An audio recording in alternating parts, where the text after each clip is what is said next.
मेहता का उल्टा चश्मा।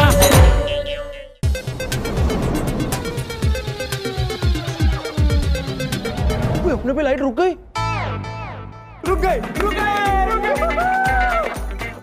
ओके, तो मैं, गोगी और गोली साथ में परफॉर्म कर रहे हैं।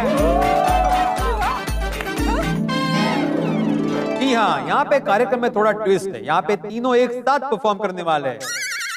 तो आ रहे हैं टप्पू, गोली और गोगी। ऑल द बेस्ट तीनों को।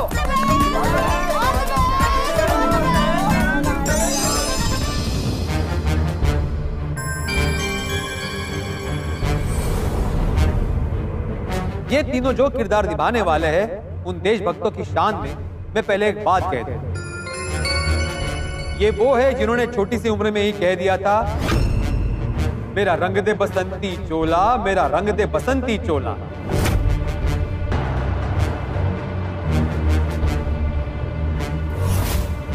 तो हमारे गोकुल धाम के युवा आ रहे हैं बनकर राजगुरु सुखदेव और भगत सिंह, भगत सिंह, भगत सिंह, भगत सिंह।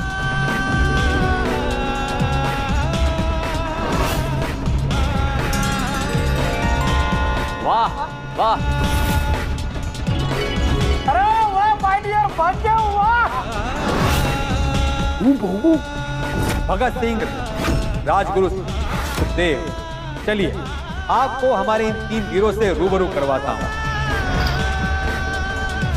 सुखदेव जब से 12 वर्ष के थे, तब स्कूल में ब्रिटिश अधिकारियों को सलाम ठोका जाता था। तो सुखदेव ने कहा था, मैं झुककर इन ब्रिटिश अधिकारियों को सलाम नहीं करूंगा। तुम्हें इसका सजा मिलेगा। जो होगा वो देखा जाएगा। अगर ये सर झुकेगा तो सिर्फ और सिर्फ मातृभूमि के वंदन के। उसके लिए उनको मार खानी पड़ी थी, पर जहां देशभक्ति का जज्बा होता है, वहां कोई रुकावट नहीं होती। भगत सिंह ने शादी तक से इनकार कर दिया था। जब तक ये देश आजाद नहीं होता, भगत के लिए दुनिया की किसी भी सुख से सरोकार नहीं। और राजगुरु भी कुछ ऐसे ही दीवाने थे। अरे मैं किसी अंग्रेज से नहीं डरता। मैं चाहता हूं कि हर अंग्रेज मुझसे डरे। सन 1928 में साइमन कमीशन भारत आया, जिसका भारत में जोर शोर से विरोध हो रहा था। उसके विरोध में पूरे देश में आंदोलन हो रहा था। साइमन गो बैक, साइमन वापस जाओ। पंजाब में जब लाला लजपत राय के नेतृत्व में विरोध हो रहा था, तब अंग्रेजों ने उन पर बड़ी बेरहमी से लाठियां बरसाई। उस लाठीचार्ज की वजह से लाला जी की मृत्यु हुई।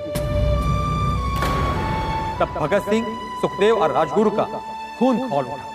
ये जुल्म है और इस जुल्म की कीमत ब्रिटिश राज को चुकानी पड़ेगी। अब तो हमला होगा, हमला!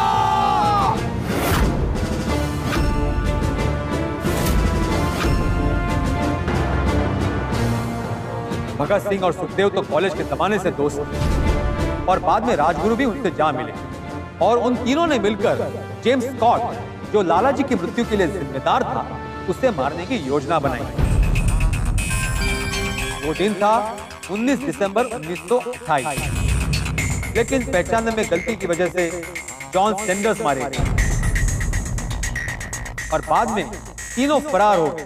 ये गूंगी बहरी सरकार है, इसे शायद हमारी आजादी की बात समझ नहीं आ रही। लगता है अब इन्हें समझाना पड़ेगा। और इस बार उन्हें समझाने के लिए धमाका करना होगा। और याद रहे, धमाके में कोई मारा नहीं जाना चाहिए। और इस बार ये धमाका उन लोगों के सामने जाकर करेंगे। इनकलाब जिंदाबाद, जिंदाबाद।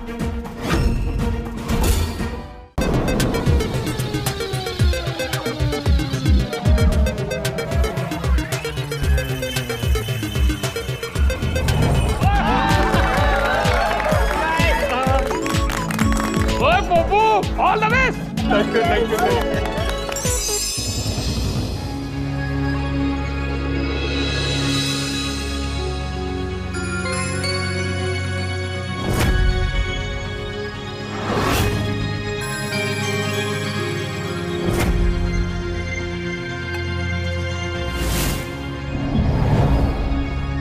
पोपटलाल जी जो बने हैं हमारे राष्ट्रपिता Mahatma Gandhi. Gandhi Gandhi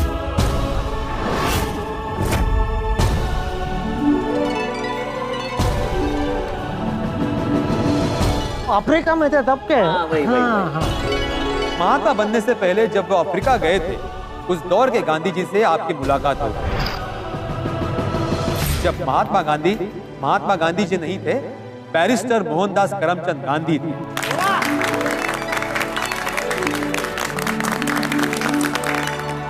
Oh, father of the nation.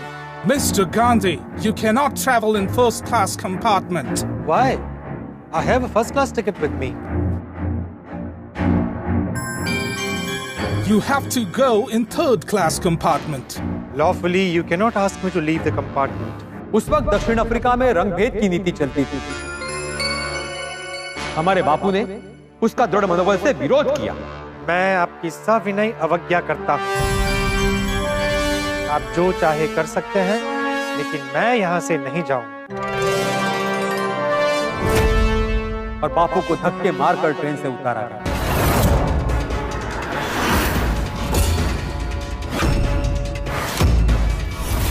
और वो धक्का उनके मन को लगा, और वही धक्का आगे जाकर ब्रिटिश राज को भी लगने वाला था, क्योंकि बैरिस्टर गांधी ने मन में कुछ सोच लिया था।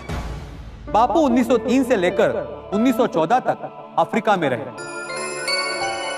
और वहां रहने वाले भारतीयों के लिए अहिंसक आंदोलन किया और हर तरफ सविनय अवज्ञा आंदोलन किया। कुछ लोग चाहते थे कि बापू को जैसे के साथ तैसा होकर लड़ना चाहिए, पर बापू कहते थे ताकत शारीरिक शक्ति से नहीं, मन की शक्ति से आती है। धैर्य ही हमें निडरता से हमारी बात रखने की शक्ति देता है। बापू अफ्रीका में बैरिस्टर के तौर पर तब सालाना $15,000 कमाते थे। यह रकम उस वक्त बहुत ज्यादा था, पर बापू ने सब छोड़ दिया। वहां रंगभेद की नीति के सामने वो लड़े। स्वयं को खोजने का सबसे अच्छा तरीका है स्वयं को दूसरों की सेवा में रख दो। जब बापू को किसी ने पूछा कि पापियों को भी आप क्यों माफ करते हो, तब बापू ने कहा, पाप से घृणा करो, पापी से नहीं। पापी से प्रेम करो, तभी वो सुधरेगा। जब लोग कहते हैं कि बापू अहिंसा से क्या होगा, तो वे बोले, आंख के बदले आंख पूरे विश्व को अंधा बना देगी। नफरत से नफरत मिलती है और प्यार से प्यार और शांति मिलती है। For more updates, subscribe to our channel, click the show links and enjoy watching the videos.